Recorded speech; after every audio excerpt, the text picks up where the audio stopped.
दास्तान गोई हिंदुस्तान जन्नत निशान की 750 साल की विरासत का जश्न है। साइड में टेंट लगे रहते हैं। ये तो खैर गुड़गांव में तो हमारा होता रहता है, तो फिर हम ऐसे बोल सकते हैं।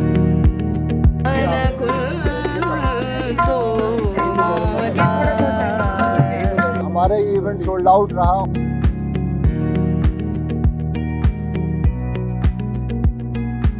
मेरा अपना ही था लेकिन वो तो नहीं बोल सकती ना। हम सब जानते हैं दास्तान गोई कितनी खूबसूरत आर्ट फॉर्म है और जश्न दास्तान गोई एक जरिया है ज़्यादा से ज़्यादा लोगों को दास्तान गोई की फॉर्म से रूबरू कराने का। हम चाहेंगे कि ज़्यादा से ज़्यादा लोग जश्न दास्तान गोई को देखने आए और देखें कि ये कितनी खूबसूरत आर्ट फॉर्म है।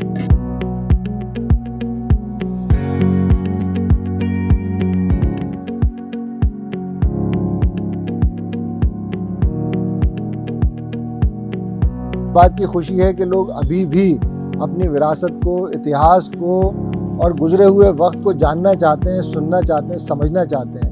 हमारे लिए यही जश्न है। जिंदगी जब भी तेरी बंद में लाती है हमें, ये ज़मीन जान से बेहतर नजर आती है हमें।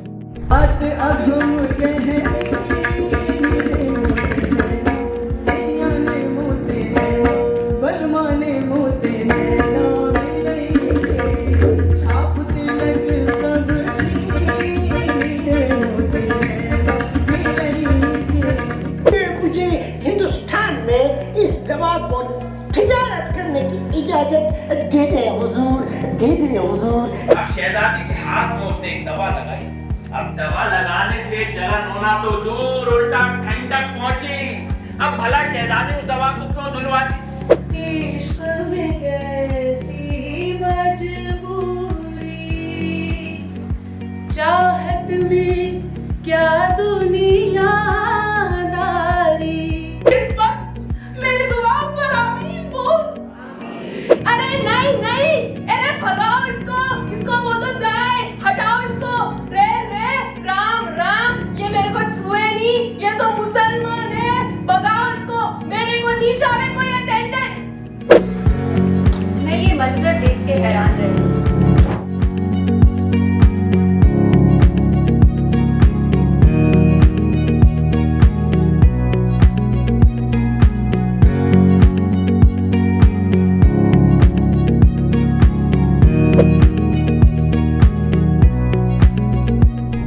स्टार्टिंग से शुरू करते हैं तो स्क्रिप्ट को लेके कि सबसे पहले कौन से किस टॉपिक पे हम दास्तान गोई करेंगे। शाहजहां थे सीधे साधे आए। उन्हें लगा भला तंबू के नीचे कितनी जमीन आई। उन्होंने कह दिया मंजूर। तो जनाब हमारे शहंशाह शाहजहां थे बहुत ही सीधे साधे आदमी। छल कपट उन्हें बिल्कुल ना आता था और वो अंग्रेज था दुनिया देखे हुए, घाट घाट का पानी पिए हुए पूरा चला वो पहुंचा विलायत। वहां उसने लगवाया एक रवा का बहुत बड़ा तंबू और जहाज पर हलवा कर चल दिया हिंदुस्तान। तो तंबू कितना ऊंचा था। उर्दू से तो पहले जवाब दे दूं कि उर्दू से तो मेरी वालिदा थी, वही सिखाती थी। बचपन में हम सीखते थे, तो वहाँ से ही चीज़ें धीरे धीरे अच्छी होती गई। उन पीपों में वैसलीन की जगह भरा था एक एक अंग्रेज जवान। मैं बंदूक और तलवार के। आप लोगों ने पढ़ा होगा कि पलासी का युद्ध हुआ। गलत है। तो सबसे पहले हम उस पर रिसर्च करते हैं, उसकी चीज़ें हम बाहर लाते हैं और फिर उसको, जैसे दास्तान गोई का एक स्टाइल है, उसमें कैसे हम नरेट कर सकते हैं। उर्दू वर्ड्स इसमें बहुत आपके साफ़ होने चाहिए और इसके साथ साथ आपका जो ट्रांसफॉर्मेशन है दूसरे कैरेक्टर में, वो सबसे बड़ा चैलेंज होता है दास्तान गोई में। तो जैसे सपोज़ हमारे दास्तान गोई में 4 कैरेक्टर्स हैं, तो हमें वही चारों कैरेक्टर्स परफॉर्म करने होते हैं। तो ट्रांजिशन इसमें बहुत इंपॉर्टेंट है, क्योंकि कहीं भी ट्रांजिशन छूटा तो वो थोड़ा ऑडियंस को खलता है। जो भी वहां पर पहुंचता है वो मीर जी को एक प्याला चाय का जरूर पिलाता है। दुनिया में जो चाय का तलबगार ना होगा, दुनिया में जो चाय का तलबगार ना होगा, महशर में भी उसे खुदा का दीदार ना होगा। बहुत खूब, बहुत खूब। लेकिन फिर थिएटर में आए और आने के बाद में थोड़े से जो नीचे जो चीज़ें होती हैं, जैसे कि आप नुक्ता लगाना या किसी बात को बोलना, तो यहाँ आके उस चीज़ पे हमने वो मतलब एक फोकस होकर उस पर काम किया, तो हमारी वो चीज़ और अच्छे से हुई। तो बेसिकली हम जब एज एन एक्टर काम करते थे रेपर्टरी में, तो हमारा जब मैं पहली बार थिएटर में आया था तो मेरा नाटक ही तुगलक था। तो वहाँ इस चीज़ की वर्कशॉप हुई, चीज़ें हुई। फिर उसके बाद में दास्तान में हम आए तो आघा साहब हैं, उनके साथ हमने काम शुरू किया, तो वो चीज़ें फिर हमारी बनती गई। ज्यादा बाशऊर और खुशगुना थी, मगरूर, कचकहस, आवाज कड़वी, लेकिन बातें।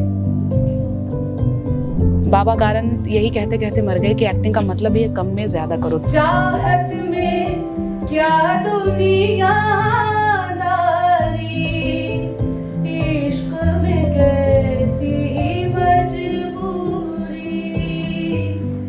तो मैंने बचपन से सुना बहुत था कि as a theatre student, because I am pass out from National School of Drama, तो इतने सारे प्रोसेस होते हैं, आपको इतने सारे एक्टिंग के अलग अलग मेथड सीखने को मिलते हैं, वो जिज्ञासा और बढ़ती है कि और क्या है।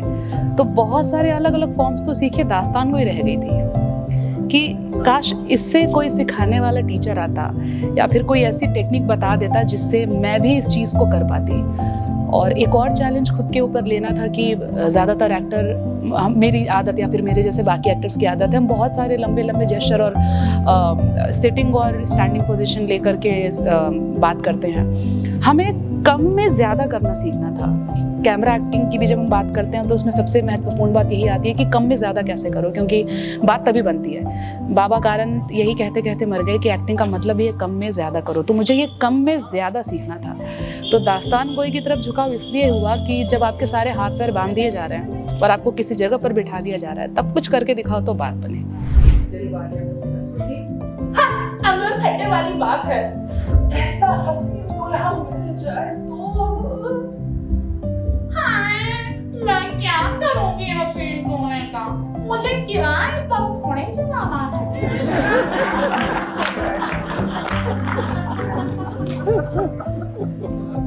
दूसरी बात, क्योंकि मैं हिंदी भाषी हूँ, संस्कृत और इन सारी भाषा में मैं बहुत कंफर्टेबल हूँ। उर्दू का शौक बहुत था कि अल्फाज है, कहीं ऐसा ना हो, क्योंकि मैं यूपी से बिलोंग करती हूँ, कि वो कहीं ना कहीं परफॉर्म करने में एक एक्सेंट आता हो। तो ये सोचा कि जो हल्का फुल्का भी एक्सेंट आता है उसे तोड़ने का तरीका क्या है। तो ये उर्दू मेरे लिए टंग ट्विस्टर भी है कि जब इसके जो कठिन अल्फाज हैं, जो शेर हैं, जो तमाम चीज़ें हैं, उसको बोलने की कोशिश में एक तो आप एक नई सभ्यता को अडेप्ट करते हैं, नए कल्चर को अडेप्ट करते हैं और परफॉर्मेंस की एक नई विधा सीख जाते हैं। तो बस साहिल जी का बहुत शुक्रिया कि मुझ पर उन्होंने इतना ट्रस्ट किया और एक हिंदी भाषी को चुना इस बेहतरीन फॉर्म के लिए। लेकिन ये मम्मी जी मेरे बिना एक टुकड़ा मुंह में ना रखे। मैं जब दिन में घर भी चली जाऊं ना, तो मेरा दिल तो इनके पास ही पड़ा रहता है। आदाब, मेरा नाम तस्नीम है, मैं स्टोरी टेलर हूँ और एक थिएटर आर्टिस्ट हूँ।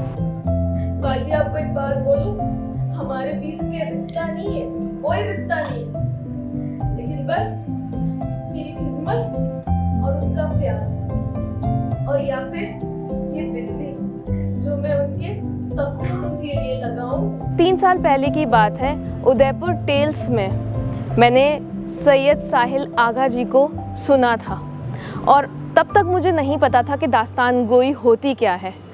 बस उनकी कहानी मुझे आज तक याद है और उनका वो चेहरा मुझे आज तक याद है। आज 3 साल बाद मैं फिर साहिल जी से मिली और दास्तान गोई को थोड़ा और गौर से समझा और आज मैं उनकी शागिर्द हूँ। और सबसे मेन चीज़ जो दास्तान गोई की है वो है उर्दू के शब्द। उर्दू के शब्द, उनका जो प्रोनंसिएशन है, उनको किस तरह से बोलना, वो सारी चीज़ें बहुत मायने रखता है। कुछ और बातें करके अपना दिल हल्का करना चाहती, लेकिन मेरी गाड़ी आ गई और मुझे जाना पड़ा। उसके बाद मेरी रानी और रसिया से कभी मुलाकात नहीं। पिछले कुछ समय से लोग टेक्नोलॉजी में इतने बिजी हैं कि अब अपने आसपास सुकून के और ज़रिए ढूंढते हैं, और मेरा मानना है कि दास्तान गोई एक वो ज़रिया है जो लोगों में ये सुकून वापस ला सकता है। दास्तान गोई के ज़रिए लोग जब जुड़ते हैं तो एक अजीब माहौल में खो जाते हैं, उन्हें सुकून मिलता है, वो सब सुनना चाहते हैं जिसकी कमी उनकी ज़िंदगी में है। मैं दास्तान गोई से जुड़ी क्योंकि मैं एक कहानीकार हूँ और इसने मुझे कला की एक और फॉर्म से इंट्रोड्यूस किया और आज हमने ये भी देखा कि लोगों ने उसे कितना एंजॉय किया और यही कोशिश रहेगी कि आगे हम इसके ज़रिए लोगों को और सुकून दे सकें। हम तो लोग कलाकार हैं, तो हमें ना रट्टा मार के कहानियाँ नहीं, दास्तानें नहीं सिखाई गई। क्योंकि जब किताबें नहीं थीं, दास्तानें तब से वजूद में हैं और जो दास्तानों में कहा गया वो किताबों में लिखा गया। हाजिरी है जैसे ईश्वर के सामने आप लोग बैठते हैं, इबादत करते हैं, अपनी पूजा करते हैं और उसमें जब मन लग जाता है तो जो ख्याल आता है, जो बात आती है, वही आराधना है, वही भक्ति है। और शास्त्रों में जहाँ सरस्वती वंदना है वही श्रोता वंदना भी है। तो गुरुजनों ने कहा कि जब श्रोता अच्छे होंगे, सुनने वाले होंगे, सुनकार होंगे, तो तुम्हारी हाजिरी में तुम्हें वो बातें जहन में आएंगी जो तुम्हारे गुमान में भी ना हो। तो ये बातें जहन में आएंगी। आप लोगों के लिए एक बार अपने लिए जोरदार तालियां बजाएं। यही सिलसिला है यादों का और बातों का, और जो हिस्ट्री है वो दो तरीके से, एक रिटन फॉर्मेट में, एक ओरल में। तो हम लोग जो है जो ज़बानी कहानियाँ लिखी गई और इतिहास जो सुनाया गया, सुना गया, उसको याद करके दुनिया के सामने पेश करना, यही हमारा फ़न है। हम लोक कलाकार हैं, तो लोक कलाएँ जो हैं उनकी जड़ें इस हिंदुस्तान जन्नत निशान में इतनी गहराई तक हैं कि ऊपर से अगर लगे एक सतह से वो ख़त्म भी हो गया है वो दरख्त, लेकिन कुछ दिन बाद फिर कुछ शाखें फूट आती हैं और फिर एक नई ज़िंदगी दस्तक देती है।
दास्तान गोई बहुत ही पुराना एक आर्ट फॉर्म है, ये आपको मालूम ही है। साथ ही इसमें जो म्यूज़िक हमने ऐड किया है वो सिर्फ उसका एक पर्पज़ है कि और ज़्यादा लोगों तक हम उसको पहुंचा सकें। अमीर खुसरो हमारे घराने से, मैं उसी घराने से बिलोंग करती हूँ, दिल्ली घराना से, और हज़रत अमीर खुसरो और संत कबीर, इनकी दास्तान मुझे सबसे खूबसूरत लगती है और मुझे प्रेजेंट करने में भी बहुत अच्छा लगता है जब मैं गाती हूँ। तो देखिए, भाषा बहुत ज़रूरी होती है जब हम कहानी बताने के मूड में होते हैं, या फिर कहानी जब कोई भी किसी भी तरह की कहानी बताना चाहें, चाहे बच्चों के लिए हो या बड़ों के लिए हो।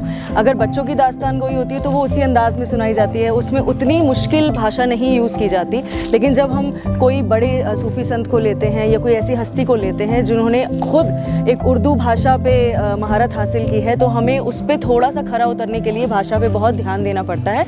और ये सब ज़रूरी भी है, क्योंकि आजकल तो बहुत ज़्यादा भाषा में लोग इम्प्योरिटी बहुत आ गई है। अगर हम लोग ही इस तरह से करने लग जाएंगे तो शायद हमारा जो कल्चर है, रिच कल्चर है, वो खो जाएगा। तो दास्तान गोई, और एज म्यूज़िकल दास्तान गोई, as a Sufi singer myself, हम लोग ये पूरी कोशिश करते हैं कि भाषा को एकदम इंटैक्ट रखें। लैला मजनू का किस्सा बात सुनाई, मुझे याद आई एक और। किसी ने कहा, मजनू तुझे अल्लाह बुलाता है। किसी ने कहा, मजनू तुझे अल्लाह बुलाता है। और सुनिए, मजनू क्या जोशे वहशत में फरमाता है कि ये दीवाना, ये मजनू उस खुदा के पास क्यों जाए। ये दीवाना, ये मजनू उस खुदा के पास क्यों जाए। उसे अगर मिलने की चाहत है तो लैला बन जमीन पे आ जाए। कि आज ये हमारा इवेंट सोल्ड आउट था और यहाँ इतने लोग आए, और बाद में भी लोगों के फ़ोन आते रहे कि हमें किस तरह से वहाँ पे आने के लिए जगह मिल सकती है, हमें टिकट मिल सकता है, हम कैसे आ सकते हैं। तो दास्तान गोई तो एक खूबसूरत फ़न है, एक मोहब्बत का पैगाम है। और जो बात रही उसके अंदर कहानियों की, तो कहानियाँ सुनाने वाले अलग अलग अंदाज से सुनाते हैं। जैसे आज भी हमने इसमें चुगताई को सुनाया, भगवती चरण वर्मा को सुनाया, मेहर अफशा थी उसके अंदर, और उसी के साथ में अमीर खुसरो भी थे, बुल्ले शाह भी थे, कबीर भी थे। तो ये इसी तरह है कि हम इतिहास के आईने में आने वाले कल को देखें। तो वो सब लोग इतिहास थे और होते होते आज तक पे हम आए, और उसके बाद में कुछ चीज़ें हमने जो नज़में शामिल करी वो उन लोगों की थी जो आज मौजूद हैं। और आपने देखा लोगों ने किस मोहब्बत से सुना। तो दुनिया में हर बात सुनी जाती है, सिर्फ एक सुनाने का सलीक़ा चाहिए। तो वो सलीक़े हमने दास्तान गोई और इस फ़न से जो समझे हैं, जितना भी टूटा फूटा, वो सुनाते हैं और आप देखते हैं कि लोगों की मोहब्बत उड़ जाएगा